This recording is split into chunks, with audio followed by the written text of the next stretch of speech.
Olá, como estão? Hoje é sábado e vamos referir-nos a vocês eh, e vamos falar sobre mais algumas mentiritas do cristianismo. Nós temos muitos, praticamente todas as folhas, mas a gente temos muitos. Mas agora é algumas que se relacionam com umas coisas tão óbvias, que uma pessoa pergunta-se ela própria o que é que aconteceu. E até hoje a única coisa que eu tenho a dizer-vos é: as pessoas ou gostam de ser enganadas ou então não sei. Agora, falando de coisas que não têm este tipo de coisas, mas é uma coisa importante. Esta noite nasceu aqui em Lisboa o primeiro bebê. Já apareceram alguns bebés e tal, algumas crianças, mas o primeiro bebê que nasceu com Covid, assim que nasceu já trazia o Covid-19. É das coisas mais lamentáveis que eu já assisti. Embora para mim todas as vidas tenham um valor. Todas. Agora, para todos os espertos que estão aí, sabem o que é que quer dizer Covid-19? Não sabem? Aqui eu vou-vos dizer. Significa Coronavírus Disease, que é a doença de 2019. Olha o que eu sei, vejam lá. E agora também sabem vocês, portanto já não dá para fazer grandes figuras. Agora vamos falar algumas das incongruências absolutas de algumas coisas mais absolutas ainda. Ora bem, aquilo que eu vos vou falar é das coisas factuais. Não muda um centímetro. E a minha esposa vai falar sobre coisas interessantes que se baseiam sobre isso. Existe uma festa, existem várias festas pelo ano todo que os cristãos têm que não correspondem a festas factuais. Nada. Já nem falo no solstício de inverno, que as festas pagãs. Isto é uma coisa parva, porque para estar a dizer pagã, estou a dizer que os outros é que são bons. Não. As festas, tanto dos romanos antigos, como de outros, tinham que era o festejo do solstício de inverno, 21, que se estendia mais uns dias, que dava até 25, que havia aí as Saturnálias, que era uma deusazinha que havia lá, e então todos faziam. Então, os cristãos, como não tinham nada para essa altura, escolheram isso. Um dia a gente vai-vos explicar. Nós temos explicado sempre através dos nossos escritos, nossas palavras. Mas agora vamos a isto. Este é a minha vez e a minha esposa vai-vos falar sobre essas coisas. Porque é que a Páscoa dos cristãos não é igual à Páscoa dos judeus? Devia ser, não é? Porque o tal Jesus foi pendurado pela Páscoa dos judeus. Não é? E a minha esposa vai explicar porquê. Mas agora vamos lá ver. A Páscoa é uma festa judaica a que chamaram de Pesach. E eu vou pedir imensa desculpa aos meus amigos judeus, porque a minha pronúncia pode ser uma desgraça. Ora, Pesach é conhecida como a festa da libertação, pois foi em 14 de Nissan no ano de 1446, antes do AC, sobre isto falaremos no outro lado, que começou. A sua tradução à letra significa passar por cima e passar por alto. A sua comemoração é sujeita a vários rituais, tais como o Kadesh, que é a recitação de Kippush e a tomada do primeiro copo de vinho. Se vocês estão à espera que eles não bebam vinho, eles bebem. Não é do vinho que a gente bebe e ainda bem que assim sobra mais para a gente. Há carpas, que consiste em mergulhar vegetais, batatas ou outros em água salgada. É recitada uma bênção e depois comem-se esses vegetais em memórias das lágrimas de sofrimento do povo de Israel.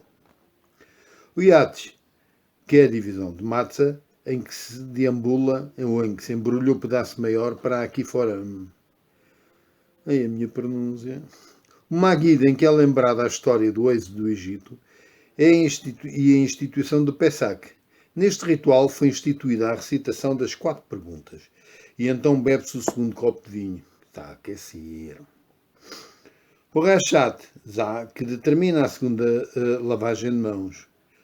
Pois, dar a comer aquilo tudo assim. Motzit matzah, que acontece quando o chefe da casa ergue os 3 pedaços de matzah e faz as bênçãos da matzot e então parte-as e distribui. E a minha pronúncia. O menor em que se colhem raízes fortes como lembrança de sofrimento dos judeus, o Marok, em que os judeus no Egito. O Koresh, em que se faz uma sandes com a matzá, com marror e charroset. O Shulmanored, que é a refeição festiva propriamente dita da Páscoa. O Tzafon, onde se come matzá previamente guardada. O Baré, que é a bênção após refeições, bebe-se aí o 3º copo de vinho. O Al, onde se recitam salmos e cânticos, bebe-se então o 4º copo de vinho. A Mirzá, que é apenas o momento em que se cantam alguns cânticos sagrados, e então termina-se a jantar com os votos do Leshna Abalá. Agora vou-vos dizer porquê deste texto ser tão longo.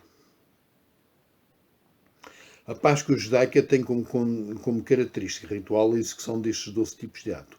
Então vamos ver o porquê da Páscoa judaica ser diferente da Páscoa cristã, o que é absolutamente esquisito. Bem, a minha esposa vai falar agora, mas da minha parte, um abraço, até à próxima e não se esqueçam nunca, protejam-se, porque vocês ao protegerem estão a proteger a pessoa do lado e os vossos familiares, os vossos amigos. Se querem morrer, por favor, têm muita maneira de morrer e não precisam de morrer assim. Lucifer out. Agora vai falar a minha esposa. Boa tarde. É agora então a minha vez de dar continuação ao vídeo e vou fazê-lo. Portanto, vou falar sobre algumas mentiras dos cristãos. Os cristãos tentaram por todos os meios separarem-se das realizações dos judeus, mas terão sido os cristãos ou terão sido os seus inventores? Vejam bem, a Páscoa, por exemplo, foi criada por decreto papal. Foi o Papa Gregório XIII, no dia 24 de fevereiro de 1582, e é apenas o primeiro domingo depois de uma lua cheia, ocorrida logo após o dia 21 de março, que é a data do solstício de primavera, que é também uma data definida nas tabelas eclesiásticas, mas nunca antes de 22, nem depois de 25 de abril. Até porque com isso se criou a existência de mais datas religiosas, tais como a Quarta-feira de Cinzas, que é sempre 46 dias antes da Páscoa, levando a que a Terça-feira de Carnaval seja um dia antes, portanto, um dia antes da Quarta-feira de Cinzas, ou seja, 47 dias antes da Páscoa cristã. O hilariante destas festas cristãs é que, pelos vistos, pelo ponto de vista religioso, o tal Jesus parece ter sido levado à cruz em datas diferentes. Nunca no mesmo dia. Interessante, não é? Isto leva a uma inconveniência ainda maior.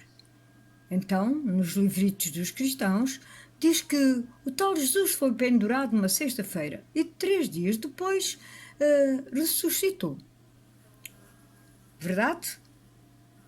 Pois bem, referem que foi no domingo de Páscoa que ele ressuscitou, mas isso é um pouco esquisito. E sabem porquê? Desculpem. Portanto, sabem porquê? Porque Se somarmos a sexta-feira, 3 dias dá, se a matemática ainda existir e não estiver errada, segunda-feira e não domingo. Basta que vocês façam as contas. Mas dos crentelhos não se pode esperar exatidão factual. Até, por exemplo, o aparecimento da festa de Natal, que tem um óbice gigantesco, e é que a data desse tal dia de Natal, até ao século III ou III, não existia qualquer referência a este mês de dezembro. Não é? Dizem que o Natal é 25 de dezembro. Portanto, ninguém conhecia até essa altura esse mês de dezembro. Como poderia Jesus ter nascido então em dezembro? Os judeus não tinham dezembro em lado nenhum. É apenas uma data romana que era escrita em latim como decem, o que significa 10. E que, portanto, era o seu 10º mês do ano. Foi com a criação do calendário gregoriano que apareceu esta data, este mês, e um ano de 12 meses. O mais interessante é ver como os crentelhos sempre comemoram aquilo que não existe. Típico de ignorantes que precisam de datas para segurarem na sua baixa autoestima. Nada de novo. É assim que eles procedem. Parece-me que irão continuar a proceder assim. Boa tarde, então, para vocês todos. E até à próxima.